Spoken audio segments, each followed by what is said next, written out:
Hey, good morning mga idol. Ayan, panibagong araw, panibagong vlog na naman tayo mga idol. Ayan, for today's video dahil katatapos lang ng Pasko. So nauumay tayo sa mga pagkain natin na niluto. So ngayon po, for today's video magluluto po tayo ng tinolang salmon at sibrim. So ayan mga idol, nagagayat tayo ng mga sangkap natin. Yung una natin ginayat ay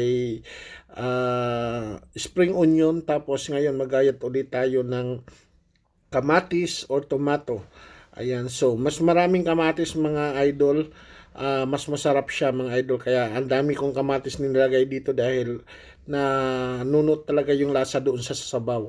Tapos ngayon mga idol, meron din akong red bell pepper mga idol. Yan, pampalasa din po yan sa ating tinola mga idol. Nakuha ko po yung recipe na to sa aking tatay noong nabubuhay pa siya mga idol. Kasi every morning lagi kami may tinola na isda. Kasi doon sa amin kasi mga idol, malapit kami sa palengke. So ayan mga idol, yung bell pepper, ang lalaki ng mga bell pepper dito sa amin mga idol. So yan. Sunod natin ngayon, nagagayatin yung ating puti na sibuyas. Ayan, yan po yung tinatawag na salad onion mga idol. So ayan, gayatin lang natin ng ganyan. Tapos pagsamasamahin na natin siya dun sa lagayan. So ngayon po, ayan, mayroon din tayong sibuyas na pula. Yun po ang mas maganda dahil maanghang ng konti. So ayan na po yung mga sangkap natin mga idol na gagamitin sa ating paggawa ng tinola. Yan po yung sibrim at saka yung ulo ng salmon. Ayan mga idol, yan po yung ulo ng salmon na gagawin natin tinola. So at ito po yung mga sangkap na mga ginayat natin mga idol. Nandiyan po lahat ng mga sangkap. Yan po yung mga pampalasa. So at the same time mga idol, nagpainit na po tayo ng mainit na tubig sa ating kasirola. So ngayon ilalagay na natin yung mga ginayat natin ng mga sangkap. Sama-samahin lang po natin mga idol. Ganyan lang po ang paggawa ng tinolang isda. Ayan po. Ayan, takpan po natin mga idol hanggang sa mga kumulo siya. So ngayon mga idol, ayan, bumubukal na siya.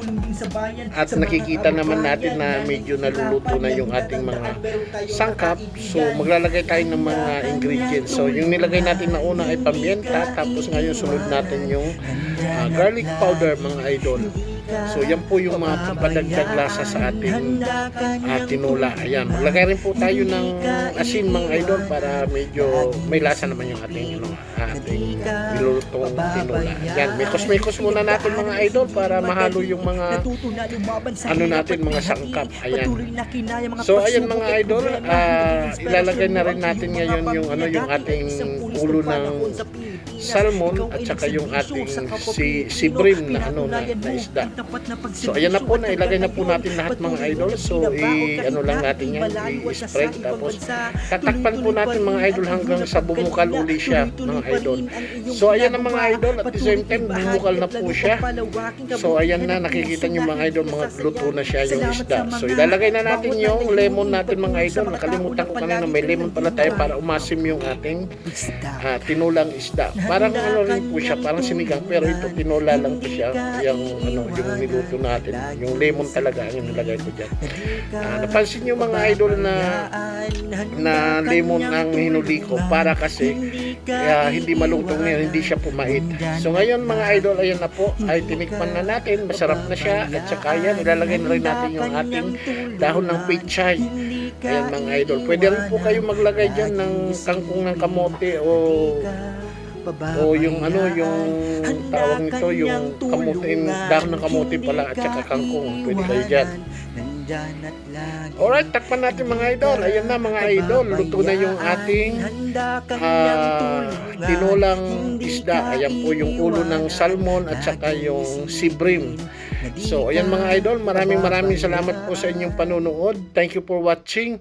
See you next vlog again mga idol. God bless us all. Salamat sa inyong lahat. Bye bye.